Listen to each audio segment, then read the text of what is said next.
오늘은 6.17 부동산 대책 이후에 시장이 굉장히 혼란스럽습니다.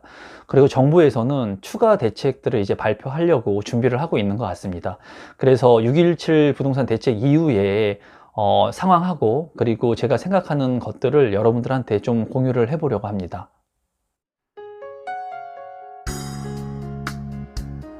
임성배 TV 보동과 덴데크 6.17 부동산 대책이 나온 지 얼마 안 됐습니다, 여러분. 그런데도 불구하고 이번에 이제 22번째, 22번째 부동산 대책을 발표한다고 합니다. 그래서 오늘도 신문 기사에서 부동산 면을 깊이 있게 다루고 있고, 그리고 22번째 부동산 대책에 따른 내용들을 이제 언급을 하고 있습니다. 6.17 부동산 대책에 대한 보완책은 반드시 필요한 지금 상황입니다. 그 부분에 있어서는 우리 구독자분들 중에도 이제 내 집 마련을 힘들게 하셔서 당첨되신 분들이 있을 거예요. 그리고 제가 영상에서 이제 추천 물량들을 다루면서 여러분들께서 뭐 검단이라든가 인천 쪽에 있는 물량들을 당첨되신 분들이 있는데, 중요한 것은 이제 이 잔금 대출에 대한 부분이 투기과열지구로 지정이 되면서 큰 폭으로 축소가 됐다는 거죠. 70%에서 40%로 축소가 됐기 때문에 이미 아파트의 분양을 신청해서 당첨되신 분들 같은 경우에는 이제 자금 계획에 문제가 생겼다고 할 수 있습니다. 그래서 6.17 부동산 대책이 나왔을 때 제가 그런 부분에서는 반드시 이제 개정이 되거나 보완이 돼야 된다고 말씀을 드렸는데, 그래서 오늘 신문에서 보면은 6.17 대책 억울함을 없게 하겠다고 합니다. 그래서 22번째 부동산 대책에는 이 LTV에 대한 축소됐던 부분들을 완화시켜주는 그런 부분들이 좀 실릴 것으로 조심스럽게 예상이 되고, 여기서 보면은 은성수 금융위원장은 수도권 아파트를 분양받아둔 사람들의 잔금 대출 한도가 6.17 부동산 대책으로 갑자기 줄어든 문제와 관련해서 불편함이나 억울함이 없도록 하겠다고 말했다라고 합니다. 그리고 은 위원장은 보완책 발표에 대해 정책이 바뀌면서 예상과 달라진 대출 부분에 대해 불편 없이 당초 예상대로 가능하게 할 것이라고 이제 신문 기사에 나와 있습니다. 그러니까 6.17 부동산 대책이 나오면서 이제 우리 구독자분들께서도 댓글들을 이제 많이 남겨주셨는데, 그런 부분에 대해서 굉장히 억울함을 호소하는 것들이 많았습니다. 그런데 제가 뭐 힘이 없습니다, 여러분. 제가 여러분들이 그렇게 뭐 정부 정책을 제가 주관하는 사람도 아니고, 여러분들의 그런 정부의 이 잘못된 정책들을 보면서 저도 가슴이 많이 아팠습니다.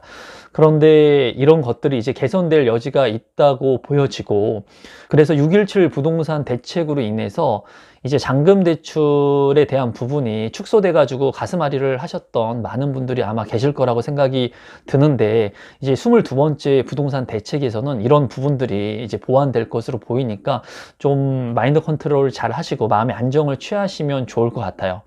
그리고 이제 세금에 대한 부분을 이제 정부에서는 과하게 다주택자들한테 부과하려고 하고 있습니다. 기사에서 보면은 5월 서울 강남 3구의 증여가 전월보다 50%가 급증했다고 해요. 그리고 이제 22번째 부동산 대책에서는 양도세율을 이제 80%까지 부과하려고 한다고 합니다. 정부에서는 지금 현재 다주택자들한테 세금을 많이 부과하려고 하고 있어요. 그런데 세금을 많이 부과한다고 해가지고 주택의 그런 안정이 되는 게 아니거든요. 지금 주택 안정이 안 되는 것은 첫 번째로 기대 심리입니다.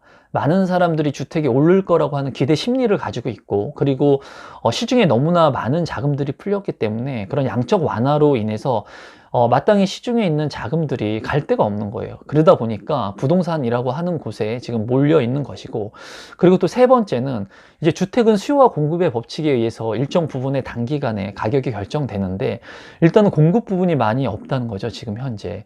서울 같은 경우를 규제를 풀어서 재건축이나 재개발에 완화시켜 가지고 주택 공급을 해야 되는데, 지금 현재 정부에서는 서울에 대한 부분들은 꽁꽁 묶어 놓고 있죠. 그리고 외곽 지역에 수도권 지역의 주택 공급들을 늘리려고 하는 발표들을 하고 있습니다. 그래서 지금 현재 3기 신도시 같은 경우에 사전 청약을 뭐 2배로 늘린다고는 하지만, 제가 봤을 때 3기 신도시는 먼 미래의 일이에요. 사전 청약을 한다고 해서 이 사전 청약이 본 청약으로 바로 빠르게 이루어지는 것은 아니기 때문에, 제가 이제 제 구독자분들한테 말씀드리고 싶은 것은 사전 청약이라고 하는 것을 무조건 100% 신뢰해서 그거를 무작정 기다리는 것은 좋은 선택이 아니다. 좋은 선택이 아닐 수 있다는 거예요. 그리고 3기 신도시가 먼 미래의 일이지만 사전 청약을 내년 한다고 하면서 그 심리 불안 해소를 하기 위해서 당장 내년에 내 집 마련을 할 수 있을 것 같은 기대감을 주고 있는 상황입니다. 하지만 실제로 내년이 된다고 해서 변하는 것은 없습니다, 여러분.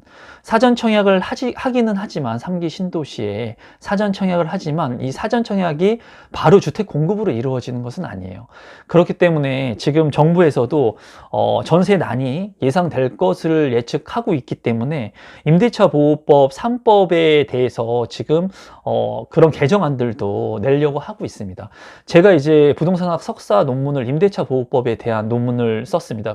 그래서 경매에서 주택 임차인 법적 지위 향상 방안이라는 부동산학 석사 논문을 제가 썼는데 주택 임대차 보호법을 개선해가지고 세입자들이 주거 안정을 통해서 안정적인 가정생활과 행복을 누릴 수 있는 그런 기반적인 삶의 터전을 만들어줘야 되는 것은 맞아요, 정부에서. 그래서 정부에서도 지금 3기 신도시라고 하는 그런 따뜻한 맛있는 당근을 주고는 있지만 당장 공급이 안 되고 전세가가 폭등할 거란 걸 예상하고 있고 지금 현재 전세 가격이 많이 오르고 있습니다. 그리고 저도 직접 그런 것들을 체감을 하고 있어요.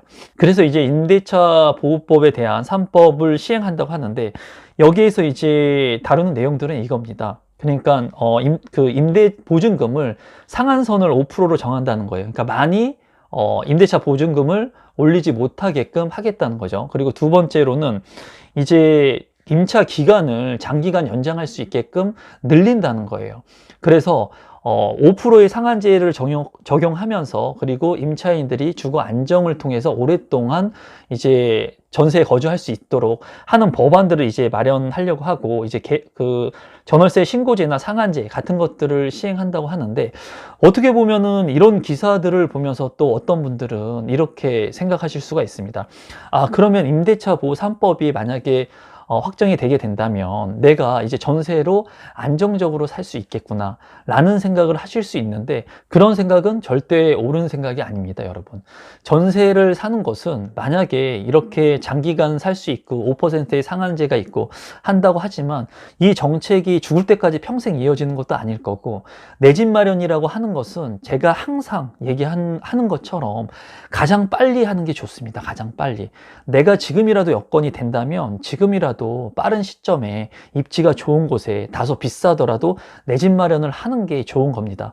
하지만 많은 사람들은 이런 3기 신도시라든가 임대차 보호법 3법이라든가 이런 부분들을 보면서 아, 그러면 나도 집이 없이 내 집 마련하지 않아도 장기간 또 살 수 있지 않을까 이런 생각을 하실 수도 있는데 제가 20년의 부동산 경험하고 그리고 부동산학 석사까지 받으면서 제가 느낀 것은 부동산은 시간을 사는 것이라는 거예요.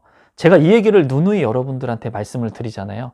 그래서 신문에서는 지금 3기 신도시뿐만 아니라 이제 4기 신도시까지 공급을 하려고 하는 그런 조짐을 보이고 있거든요. 뭐 안산이라든가 광명, 시흥이라든가 또는 고양시라든가 이런 곳들에 이제 하남 간북이라든가 이런 곳들에 이제 4기 신도시를 추진하려고 하는 그런 모습까지도 보이는데 이거는 여러분 그냥 심리적인 것을 완화시켜 주기 위한 그런 얘기일 뿐이에요. 아주 먼 미래의 얘기예요. 그리고 언제 발표가 될지도 모르는 거고 시행이 안 될지도 모르는 일들입니다.